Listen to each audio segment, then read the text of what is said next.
After a short Easter break, here we are back again in beautiful Stuttgart. In today's episode, we are playing the second leg in the Euro Cup quarter-final against Russian side ZENIT St Petersburg.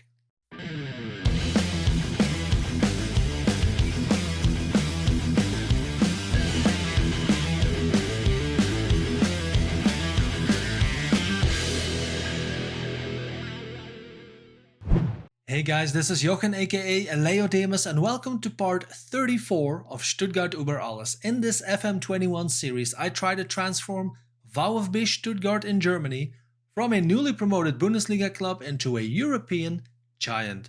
If you are liking the series so far, or if you are new to the channel and this is the kind of content you were looking for, feel free to support the channel by liking the videos and subscribe to my channel. Whack on that notification button so you won't have to miss a single video that gets dropped.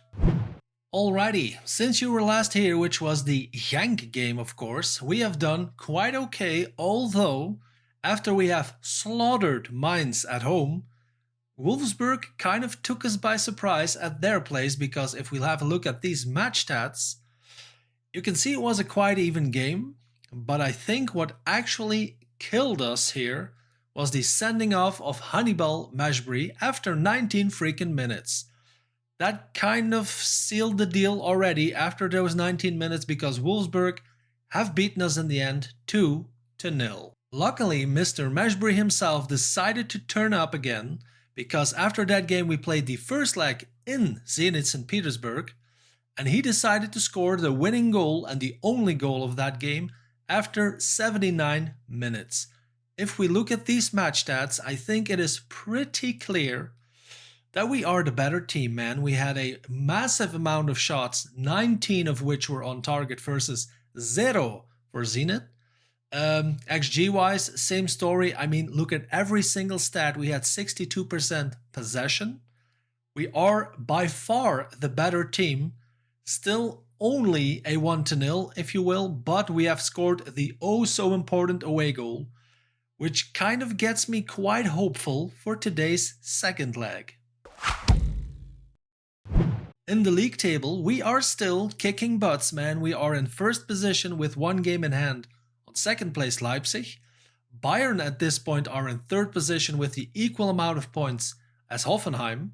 And Dortmund are also kind of climbing up, I guess. They are now in 7th position.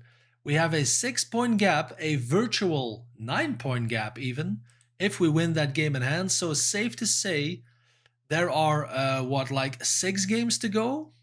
Things are looking quite bright, man. In the player lists, the same old names keep popping up. Mr. Tonali himself is the best player in the Bundesliga of this season. 12 assists as well. Only Amiri from Bayer Leverkusen has more. And Ruben Blanco, 14 clean sheets out of 28 games. That's 50%. So, here we go, the second leg in the quarterfinal of the Euro Cup against ZENIT St Petersburg. Tactical meeting, please. I'll see about those changes in the team selection screen. Now, we still have some injuries going on. Sobol, Gonzalez and Renier are still crawling back from one. But maybe the most important thing to notice is that Mr. Sandro Tonali himself, our captain, is suspended for today's game. So we will have to do without him, and that gives us the following 11 to start the game. Blanco in goal, Sosa, Tuanzebe, Pezzala and Campanile as our back four, Sarah and Camara and Hannibal Mejbri as our midfield triangle, Lada as a Raumdeuter on the left wing and inverted winger on the right, Mr. Olsen himself. That is topped off by our main goal scorer Arezzo. I think the only thing I might change, or I would change, is put Salamakers on, but he is on a high injury risk. He has been injured this season. I don't really want to risk him getting seriously injured again, since the season is almost over and we are entering quite a crucial phase, if you will. That is why I'm putting him on the bench. Campanile is a decent replacement. Let's see how we do. Almost all green except for Marvin Reinhardt, who is on the bench. The team instructions get stuck in, don't suit his player trait, does not dive into tackles. Well, Marvin, deal with it. Let's go to match. Let's have a look at the ZENIT squad. Because they have quite the experienced team, man. They have a lot of players over 30. Or at least over, what, like 27, 28? Driussi, Klaesson, Wendell, Miranchuk, the Russian international, Lovren, ex-Liverpool, I think. They have quite a decent team, but like I said, it is not really comparable to our team, especially if you look at those match stats from that first leg. We should make this, man. So let's pump our fists and say, let's go with the media thing. Boom, delighted and motivated. Good enough for me. No interview. Here we are in the Mercedes-Benz Arena. Can we proceed to the semi-final in the Euro Cup? First highlight, a corner kick with Hannibal Mejbri gets headed away. And falls to Driussi, who turns on the afterburners, and not sure who that is, but he has to go into pursuit, and wow! Immediate first save needed by Ruben Blanco, and that was not the start I was hoping for. Damn it. We are on positive mentality. Second highlight, Hannibal Mejbri again with the corner. Same story, ball gets headed away, but now it's picked up by Madi Camara. Can he do something productive with it? Like Wim. Ooh.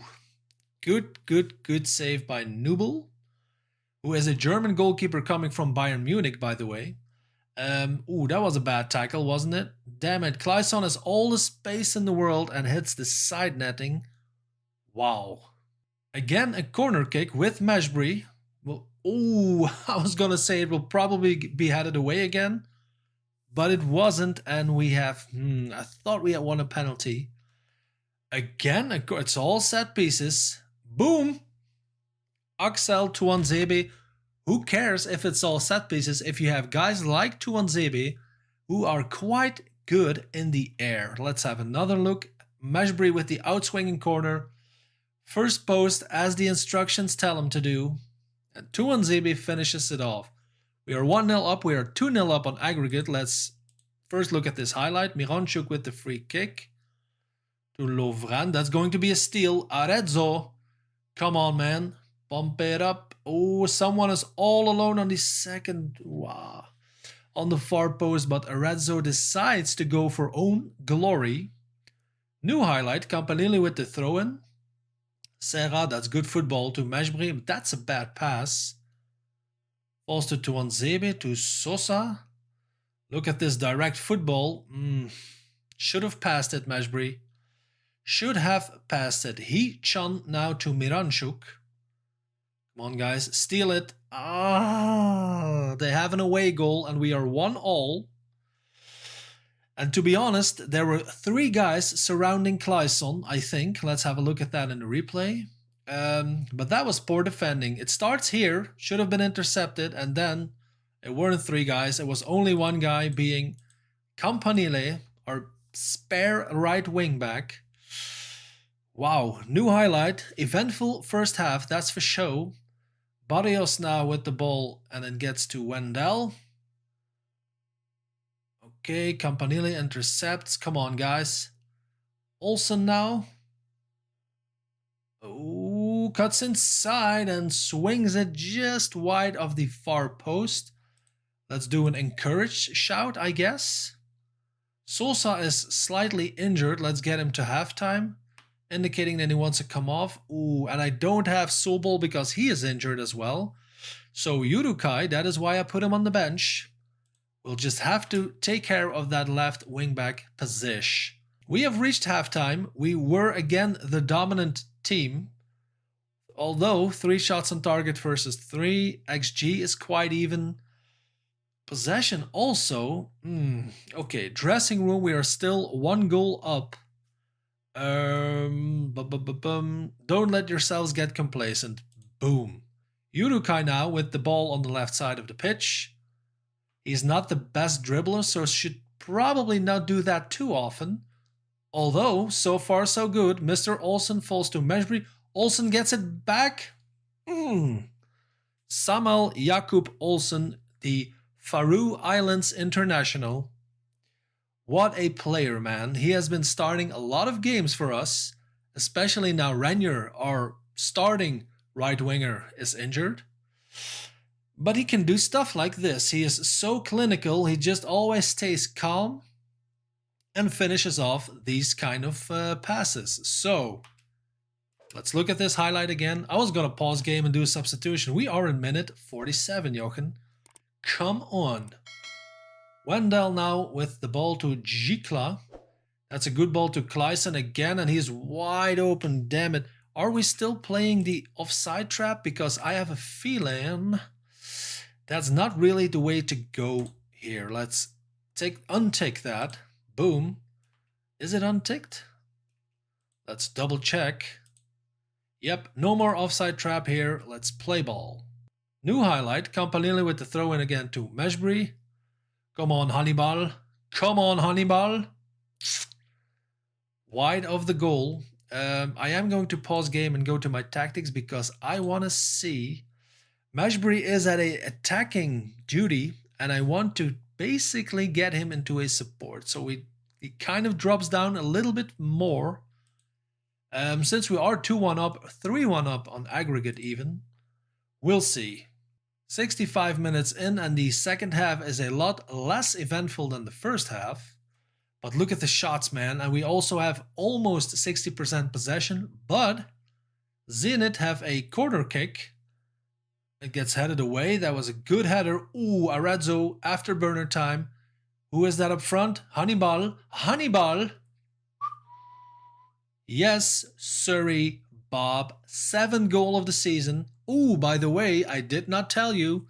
I extended his loan for next season. So Mr. Meshbury is going to be here for another whole season next year. Boom. Why not buy him, you might ask? Because Man United is asking 110 million guacamoles. That is why. Let's pause game and let's, first of all, for the love of God, praise these guys. I'm going to go to cautious simply to spare some fitness level, some condition. And I am going to, let's do a auto size here. Let me see. I might as well play some like young guys who normally don't really play, like this guy, Elgert. Let's get him on for Arezzo. He is a striker, right? Yep. 20 years old. He is one of our the first youth intake we had at Stuttgart. And he is quite good. I mean, he's not the best finisher. I get that with an 8, but he has a 15 dribbling, stamina 16, work rate. He's more like a workhorse. Eager to see what he can do against the ZENIT defense. And maybe, should we also do our final substitution? I don't want any more midfielders to be injured, so I could get Camara off for who? Reinhardt? I guess I could do it like this. Put Tuanzebe in the ball-winning midfielder position. There we go. Let's do it like this. Confirm changes and play ball. 85 minutes in, no more highlights. Here we go. Campanile again with a throw-in, long throw-in to absolutely no one, but gets a shot at a cross maybe to Tuanzebe. Jean Serra to Hannibal Meshbury. Come on, guys, find the opening. Yep, let's just stay patient and play some football. Leda now, can he cross it? He can. Ooh, almost the first touch for Elgert. But Campanile still has it in Stuttgart possession even. Wow, that was Elgert right there. Wow. Again, an immediate highlight. Campanile with another. I might change those throw-in instructions, man, because the long throw-in, as I mentioned, nope, it's not doing it anymore. So let's just keep it simple, I guess, and use the shorter option. Now, Sarah with a terrible ball, but it falls to Elgert. That's a beautiful pass. Olsen again. Ooh, good save, man. Very good save by the goalkeeper. Can I praise him again? I can. Boom. Corner kick. Hannibal Meshbury with the in-swinging ball and Pizzella heads it into the hands of Newgen. I think this is probably going to be it. And if you look at these match stats, man, kind of a replay of that first leg because, dressing room please, Wow, I didn't even have you look at the match stats. We'll have a look at them in a minute. Let's say outstretched arms, I am very happy. Continue. Here we are with the match stats. We have 31 shots versus 7, an XG of 2.88 versus almost 1, and I mean 61% possession. Like I said, we have been the dominant team in both legs, and let's have a look at the schedule now. Because Inter Milan have kicked out Leicester City, Atalanta have kicked out Bilbao, and Arsenal have won against French side Rennes. This means that we are facing the mighty Inter Milan, and I think my fellow Belgian dude, Mr. Lukaku himself, yep, he is still there. Wow. So, we might have to come up with a plan to stop this beast. But even without him, I mean, let's say he got injured, it's Inter Milan, right? I mean, it doesn't really matter who plays. All those players are fantastic. The other semifinal will go between Arsenal and Atalanta. To be fair, I think if we can kick out Inter Milan, and that is a big if, we have a very good shot, man, at winning the Euro Cup. Fingers crossed, and let's have a look at the schedule now. Because we will be back for that second leg in the semi-final on May 9th at home against Inter Milan. So guys, that was all for today's video. I really hope you have enjoyed the episode. I'm really glad we had a dominant game on camera as we did off camera in that first leg. So that was really good to see. I hope you have enjoyed it as well. If you have, please leave me a big thumbs up on the video. Subscribe to the channel, whack on that notification button so we can keep doing this Bundesliga adventure together. Connect with me down in the comment section, and I hope to see you very soon.